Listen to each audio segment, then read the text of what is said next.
Madame, Monsieur, bonsoir et merci de nous retrouver pour ce nouveau rendez-vous d'information bilingue sur KM10 Télévision. Géraldine, bonsoir. Good evening, Betty Blanche. Ladies and gentlemen, let's begin right away with our lead stories. The 458th edition of the Nyang Nyang Festival has rounded up in a colorful ceremony in Bafoussam West region of the country this Sunday, February 19th, 2023. The 2 days event that has come to close the 4 long months activities of the 2023 edition saw the Fusab people showcase their rich cultures and traditions through sacred dances in the presence of crowd drawn from within and out of Cameroon. Et puis en sport, Feka Basket, une nouvelle saison sur le plancher. La ville de Yaoundé a vibré au rythme du championnat d'élite de basketball. Les 3e et 4e journées débutées hier viennent de s'achever au palais polyvalent des sports de Yaoundé. C'est tout pour le sommet, le développement à suivre dans ce journal.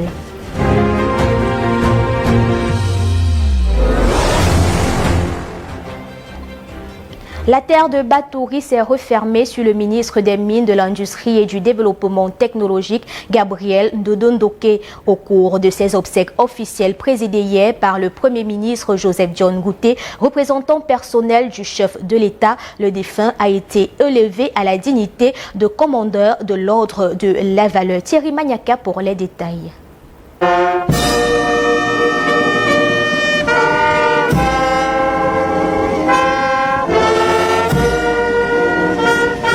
C'est une foule immense qui est venue dire adieu au ministre Gabriel Dodondoké à Batouri, sa terre natale. Membres du gouvernement, amis, collaborateurs et proches ont rendu un dernier hommage au ministre des Mines, de l'Industrie et du Développement technologique. Des témoignages qui ont été dits, le ministre Gabriel Dodondoké était un rassembleur et un homme acharné au travail. Nous gardons de lui des très grands souvenirs, d'un homme qui était toujours prêt à aider, que ce soit sur le plan professionnel, que ce soit sur le plan social. Il était avec tout le monde et cette forte mobilisation ne nous surprend pas. Je pense qu'il méritait vraiment cet hommage qui lui a été rendu à tous les niveaux par la plus haute autorité de la République, mais aussi par ses frères, ses sœurs, ses amis, ses collègues qui sont venus nombreux lui dire au revoir. Je garde de lui l'image d'une personnalité dépouillée, décomplexée, très attachée à sa communauté et qui déclinait son intérêt, pas seulement pour son département, mais pour les autres départements de la région. Le quartier Tripano qui a accueilli ses obsèques s'est avéré étroit pour accompagner ce grand commis de l'État qui a été fait commandeur de l'ordre de la valeur à titre posthume par le Premier ministre Joseph John Gouté, représentant du président de la République Paul Biya à ses obsèques.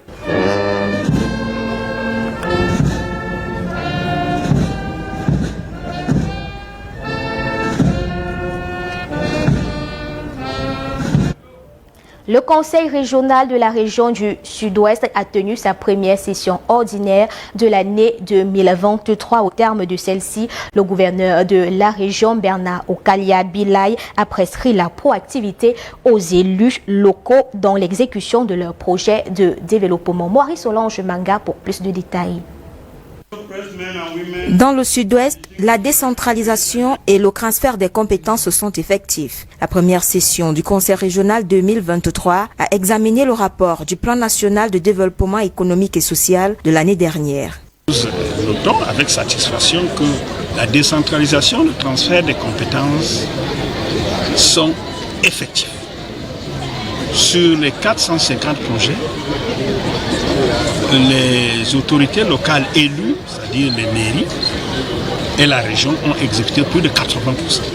C'est un taux d'exécution physique d'environ 80%. Néanmoins, le gouverneur de la région, Bernard Okala Bilay, a interpellé certains élus locaux à plus de célérité dans la réalisation des projets de développement. Par les autorités locales élues, et encore, ça traîne encore le pas parce que le taux d'exécution traîne encore dans certaines localités autour de 50, moins de 60%. ce qui n'est pas bien. Parce que quand un projet n'est pas exécuté, c'est les populations qui perdent. Donc les élus locaux, les maires, le président du conseil et les conseillers régionaux doivent se mobiliser pour amener les élus locaux qui bénéficient de l'assistance des services techniques de l'État à réaliser leurs projets, pour que le transfert des compétences soit effectif. Les priorités de l'agenda à venir restent basées sur la restauration de l'intégrité du territoire, la refondation de l'État, l'amélioration de la gouvernance, la réconciliation et la cohésion sociale. Les femmes et les hommes de médias de la région de la Damawa se préparent déjà pour une bonne couverture médiatique lors des campagnes et de l'élection sénatoriale prévue pour le 12 mars prochain. Ils ont revu hier leur cours d'éthique et de déontologie professionnelle. Les détails dans cet élément de Batéos.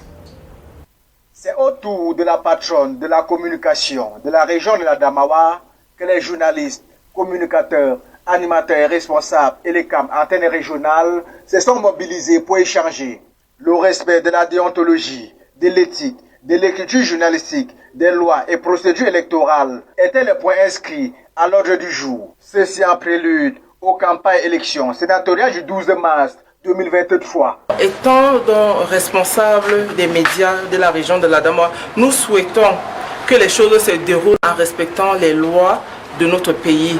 Nous savons qu'il y a un certain nombre de choses comme le respect de la déontologie. Les affiches de campagne, vous savez que par rapport au code électoral est clair en son article 91, notamment les mairies qui devraient aménager des endroits pour la position des campagnes et pour que les professionnels de la presse également puissent trouver à des endroits précis les documents de campagne. La région de la Damawa étant l'épicentre des élections sénatoriales pour les hommes et femmes du 4e pouvoir de cette localité, il est hors de question que les dérives et les troubles à l'ordre émanent d'eux. C'est une façon de participer à la paix, parce que l'homme de médias est aujourd'hui le 4e pouvoir. On est aussi ceux-là qui doivent maintenir la paix à notre niveau par le traitement de notre information. Et donc pour nous, c'était un rappel, mais aussi une réunion enrichissante. À date, le collège électoral de la Damawa est de 654 repartis dans 11 bureaux de vote pour 14 sièges à pouvoir, dont 7 titulaires et 7 suppléants. Le 25 de ce mois débutera la campagne électorale. Cela étant dit, qu'il me soit permis maintenant. Let's now talk culture in this newscast, where the 458th edition of the Bafoussam Cultural Festival, known as the Nyang Nyang Festival, has rounded up this Sunday, February 19, 2023, at the Esplanade of the Bafoussam Royal Palace. The event, which comes up once every 2 years, draws huge crowd from within and out of Cameroon. The 2023 edition started some 4 months ago with the caravan going through some major towns and cities in Cameroon with the sacred traditional dance Nkupse performed and young men initiated. Commemorative activities for the 13th and final sprint kicked off yesterday, February 18, 2023, with finals of the football tournament pitting 2 sacred societies, Ngwetong and Komse, match won by the Komse Sacred Society 4 goals to 3. The election of Miss Nyang Nyang also took place, with the new Miss tasked with taking the cultures and traditions of the Fossa people closer to the youth. Earlier this Sunday, the King of Bafoussam, His Majesty Nchitak Kobe Pele, led a guided tour of some artifacts and other historical articles, much to the pleasure of many traditional leaders present at the ceremony. The closing ceremony rounded up with a message from the ancestors to the Fossa people and the performance of the Nkomse dance, the most sacred dance of the people. The royal palace was full by beyond capacity as participants were drilled to energetic dances, as you can see from those beautiful images done to us by our special envoys to Bafoussam, Promise Akante and Serge Mbida. Let's now take a listen to Mafo Meyab Fogye, President of the organizing committee of the 458th edition of the Nyang Nyang Festival, talking to Promise Akante. This edition was very innovative because this year all the queens and queens mother have danced with everyone with her society, and we went back to our sources.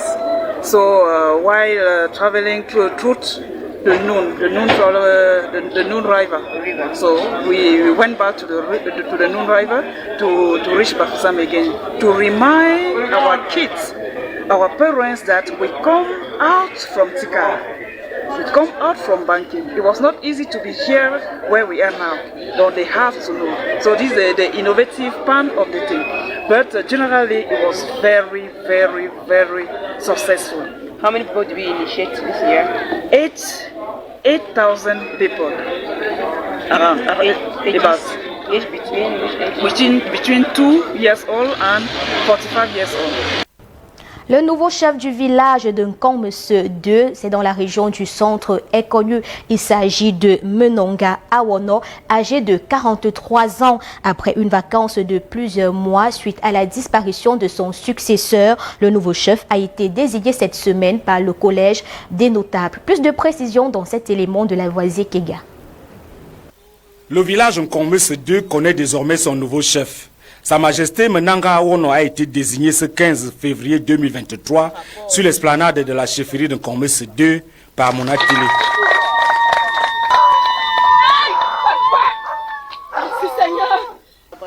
Âgé de 43 ans, Sa Majesté Menanga Awono est un inspecteur de police en service au commissariat de sécurité publique d'Abomban. Il succède à son père, Sa Majesté Awono Alexandre, de regretter mémoire et rappelé à ses ancêtres il y a un an. Je m'engage à continuer le travail que mon père abattait. Je serai disponible et à l'écoute de ma population. Une succession au trône qui challengeait deux enfants du même fratrie. Et certains observateurs laissaient déjà entrevoir une confrontation fratricide entre deux candidats. Mais la dextérité et la bonne maîtrise de son sujet par Madame le sous-préfet de Monatile a fait régner une ambiance plutôt de cordiale tolérance le long des travaux. C'est un sentiment de satisfaction, un sentiment de joie, puisque tout compte fait, c'est la famille Alexandre qui gagne. Victoire d'un candidat, mais surtout grosse maturité de la notabilité coutumière d'un Nkomse 2, elle qui a su rester concentrée pendant les assises. La grande famille Manimassa a exactement tout organisé dans l'activité parfaite.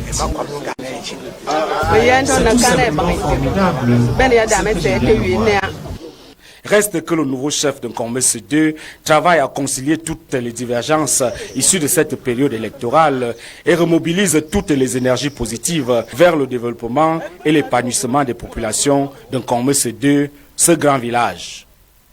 Away from culture, let's now talk something else where the women of Mefu and Akono have received a training in soap making, dyeing and the manufacturing of biodegradable packaging. The training session, which took place at Mbankomo and aimed at creating self-employment, was organized in prelude to the International Women's Day. Details of the story in the following report. Some rural women in the Mefu and Akono division of the Central region have received a training in the production of made-in-Cameroon products, such as liquid soap, manufacturing of biodegradable packaging, and dyeing of dresses. This training is aimed at strengthening the financial autonomy of these women, which is seen as an important potential for the development of Cameroon.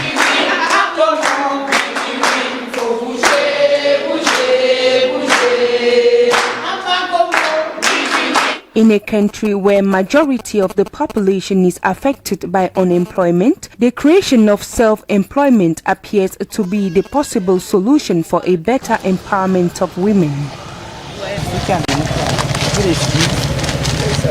Donc la volonté, nous allons donc pratiquer le motif de l'arc-en-ciel.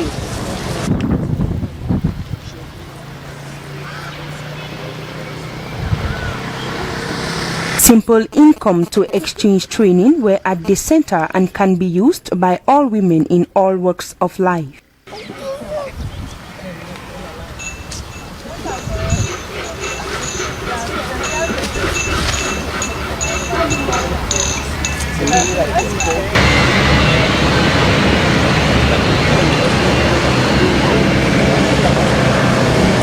an activity which is also aimed at developing the culture of entrepreneurship. In particular, secondary school teachers at the end of the training course spoke effectively about the problem of unemployment and provided considerable support to small and medium-sized businesses.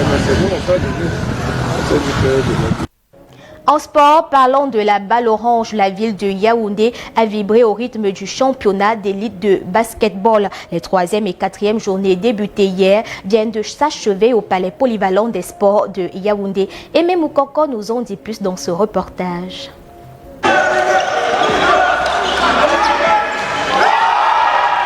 Nouvelle saison du championnat d'élite de basketball, nouveau challenge. Quand la Fédération camerounaise de basketball décide de faire les choses en grand, c'est les joueurs et même les spectateurs qui en profitent pour une saison qui se jouera uniquement sur le plancher dans les villes de Yaoundé et Douala. C'est quelque chose de positif parce que ça permet en sorte que les joueuses qui sont, ou les joueurs ou les joueuses qui sont sélectionnés puissent aussi jouer dans des conditions qui leur permettront de jouer à l'international. Sur le parquet, au palais polyvalent des sports de Yaoundé, on joue sur les 2 aires. D'abord au sous-sol avec les dames, ou lors de la 3e journée, dominée par Overdose Upstation, Onyx de Yaoundé, Battiston Foundation Basketball Club de Douala et Force Armée et Police, qui n'a fait qu'une bouchée de United Ladies parmi les bleus de la compétition. Avant le début de saison, j'ai perdu une pièce maîtresse de ce jeu qui était ma meneuse. Et là, c'est un peu difficile de revenir dans le jeu parce qu'on a beaucoup d'individualités qui veulent s'exprimer. On va essayer de travailler pour amener les filles davantage à jouer collective et de progresser. La victoire d'aujourd'hui, nous disons déjà merci aux filles, merci aussi à l'adversaire parce qu'elles ont permis que nous puissions jouer ce match. C'est vrai, c'était un match évident, mais c'était aussi un match qui nous permettait de réviser nos tactiques de jeu, les tactiques collectives de jeu. Chez les messieurs, au cœur même du Papouasie, face à un public qui commence tout doucement à prendre ses nouvelles habitudes, Bonaberry est tombé face à Douala Firebirds.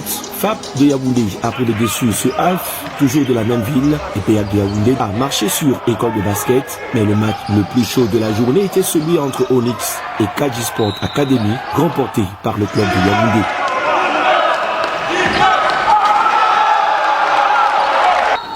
Un format différent des précédentes saisons, certainement amélioré de la part des supporters au niveau du prix d'entrée, car les amoureux de la balle orange ne manquent pas dans les 2 grandes villes de Yaoundé et Douala, surtout quand il s'agit d'encourager la qualité d'un basketball qui cette année devrait prendre ses marques un peu plus sur le plan international. À votre suite, Aimé Moukoko, revenons sur les innovations de cette saison 2023. La Fédération camerounaise de basketball a décidé de jouer uniquement dans les villes de Yaoundé et de Douala, avec en plus des primes pour les MVP de chaque journée. Kaminjo Ekiti, le secrétaire général de la FECA Basket, s'exprime dans cet élément. Dans la catégorie d'âme, par exemple, l'association des basketteuses du Cameroun, ABAC, a pris sur elle d'offrir un trophée de meilleure marqueuse à chaque regroupement. Ce qui s'est fait à Douala, et l'Africa Basket elle-même a pris sur elle d'offrir un trophée à tous les meilleurs joueurs de chaque regroupement. Donc on a fait la première journée chez les dames à Douala, nous avons offert un trophée de meilleure joueuse. Deuxième journée pareil, chez les garçons nous avons exactement fait la même chose. Donc nous sommes à 4 journées de championnat et 4 trophées offerts pour les meilleurs joueurs de chaque regroupement. Et puis, parlons de volleyball dans ce journal. Le premier Open de la FECA Volley du président Julien Serge Abouem vient de s'achever au gymnase d'application du collège Johnston. Sport et études ici à Etouameki, un rendez-vous qui a drainé un public à l'étroit. 8 équipes étaient en compétition ce samedi et dimanche au compte final des récompenses individuelles et collectives. Meilleure passeuse et meilleure serveuse, Agnon Ambira de Cameroun Warriors, meilleure bloqueuse Bengono, meilleur libéraux Ngacha, meilleure scoreuse Ngache de tout de même toutes du même MVP de l'Open Camtel Volleyball, Ngebong du même club. Le prix de la meilleure attaquante est revenu à Bédian de Bafia Volleyball Evolution. En équipe, Conquistador termine 3e avec une enveloppe de 100 000 francs CFA. Le finaliste de Bafia Volleyball Evolution empoche 300 000 et le champion 500 000 francs CFA pour une dotation finale avec les prix individuels qui est monté à 1 million de francs CFA. Les messieurs prendront le relais dans 2 semaines pour leur ouverture de saison. We are still in sport where the badminton Lions and Lionesses have taken part in the African Championship held in South Africa. The Cameroonian team left the scene in the 16th round against their tough opponent. The Lions and the Lionesses, who are already on their way back home, will enter Cameroon next week in the economic capital, Douala. Ladies and gentlemen, it is with that note that we set the curtains to our 8 p.m. Balingoa News over Camdi's television. It was a pleasure staying with you. Betty Blanche, au revoir. Au revoir Géraldine. Quant à vous, chers téléspectateurs, restez en compagnie de programmes de Camdi's Télévision à partir de demain 20h. Retrouvez Désiré Trésor-Mbouné pour le journal. D'ici là, portez-vous bien.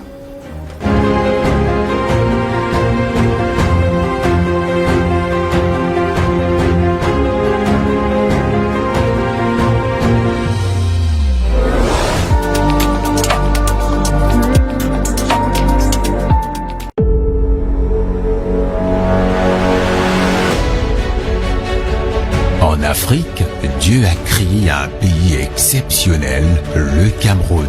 Une Afrique en miniature en raison de ses multiples ressources naturelles.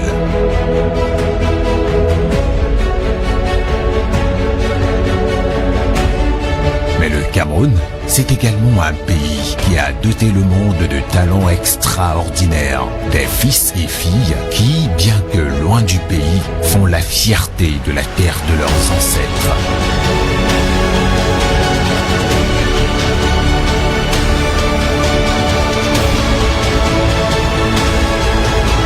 Ici ou ailleurs,